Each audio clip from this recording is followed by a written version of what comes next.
Hey everybody, I'm JC Parets and welcome back to another episode of Pardon the Price Action. I'm joined by Steve Strazza. Steve, let's get right into it. First topic, new monthly candles. August is over. What stood out?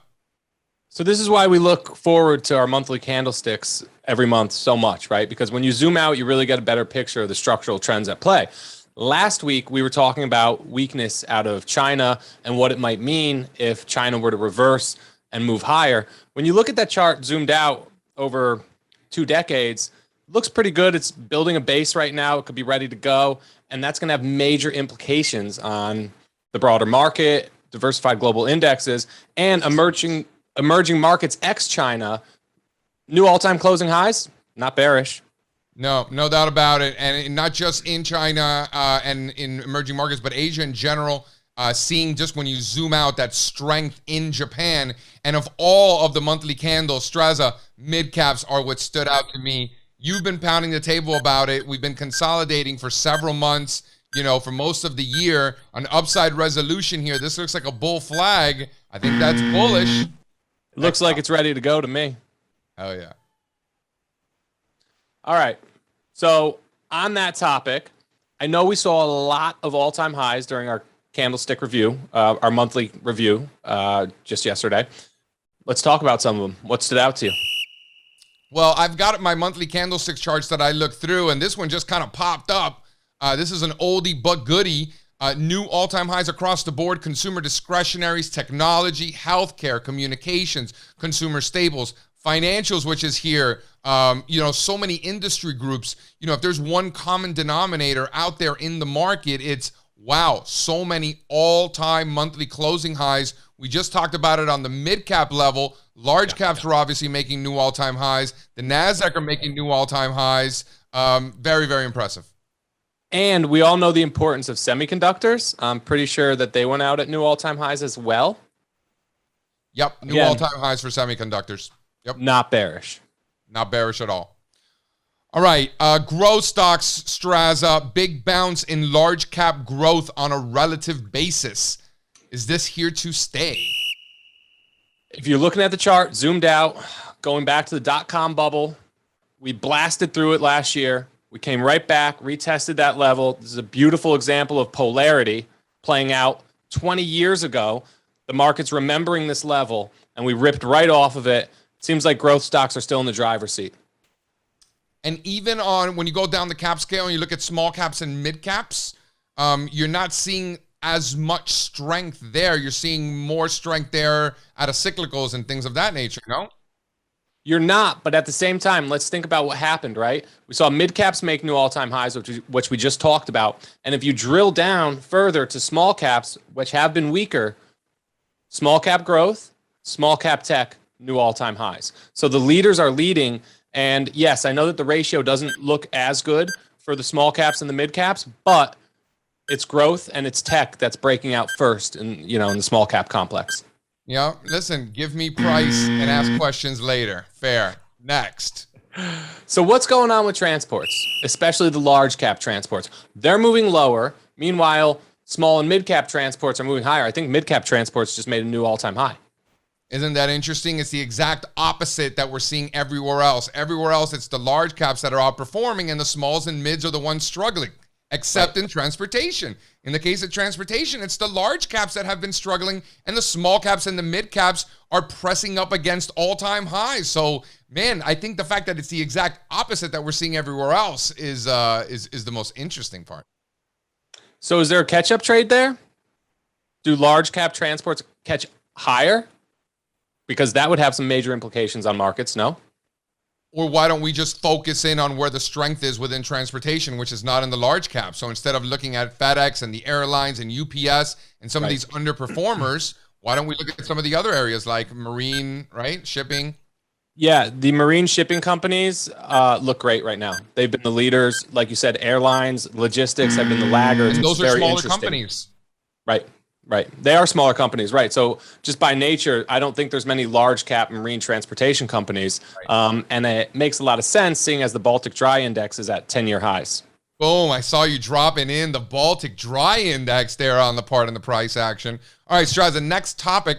during your weekend review, you notice that the market doesn't have back-to-back down months after elections. What do you mean? It's pretty incredible.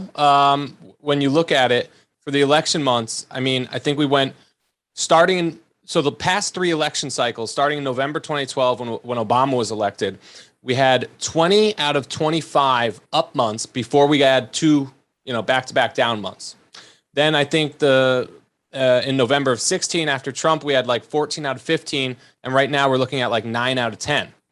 But another interesting point is that all of those streaks ended, if you look at the chart, at a key Fibonacci extension level. And we're there right now. So do we keep this streak alive, or does price react to this extension?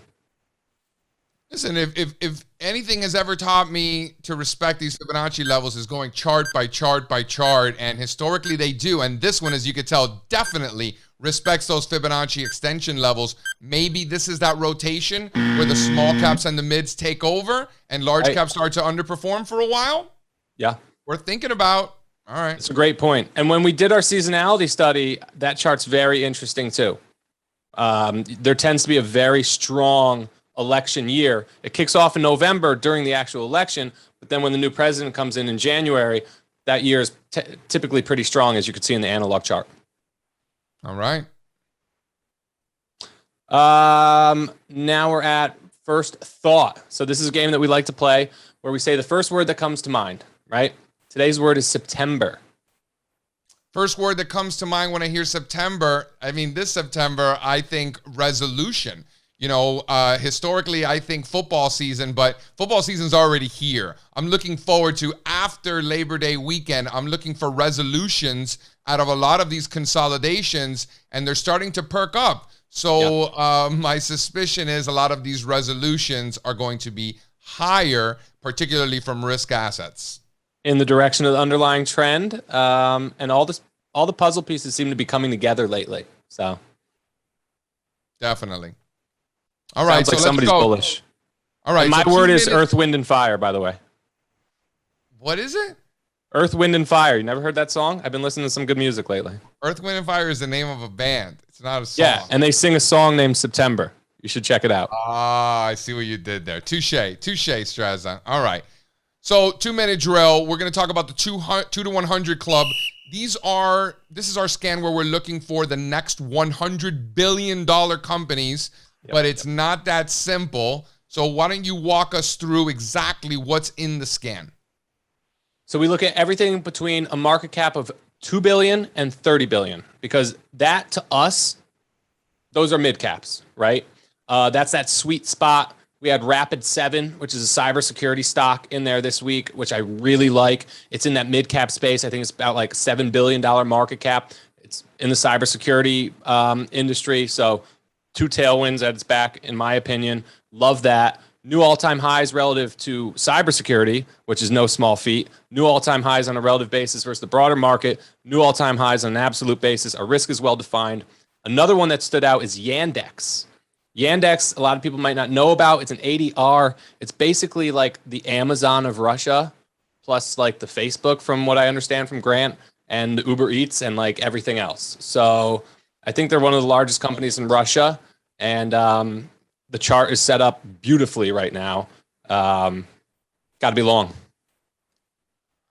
All right. So I don't disagree. I like the risk versus reward nicely. I also like the consolidation here, right? So you got a nice big base, breakout, nice consolidation, looking to resolve higher, well-defined risk versus reward in the right space, breaking out on a relative basis. Check, check, check, check. This is right up my alley.